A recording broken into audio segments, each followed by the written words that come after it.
కేసీఆర్ గారు గద్దెనెక్కినాడు జూన్ 2, 2014 నాడు రాష్ట్రం నెత్తి మీద ఉన్న అప్పు 72,000 కోట్లు. కేసీఆర్ గారు గద్దె దిగినాడు డిసెంబర్ 3, 2023 నాడు 3,50,000 కోట్లు. అంటే 3,50,000 వెళ్ళి విరాసత్గా వచ్చిన 72 తీసేస్తే 2,80,000 కోట్ల అప్పు 10 ఏళ్లలో కేసీఆర్ చేసిండు. సరే చేసిండు 2,80,000 కోట్లు. ఏం చేసిండు కేసీఆర్? మరి అన్ని సగబెట్టిండు. ఏం సగబెట్టిండు?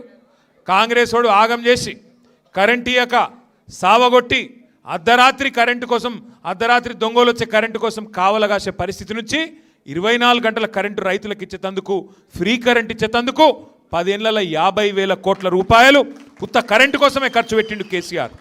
అట్లాగే 1,00,000 కోట్లు, 93,000 కోట్లు కరెక్ట్గా చెప్పానంటే కాళేశ్వరం లాంటి ప్రాజెక్టు కట్టి మొత్తం గోదావరి పరివాహక ప్రాంతంలో బెహతరీన్గా నీళ్ళు ఇస్తే ఇవాళ మొత్తం వరి ధాన్యం ఉత్పత్తిలో భారతదేశంలో నెంబర్ 1 రాష్ట్రం చేసిండు కేసీఆర్.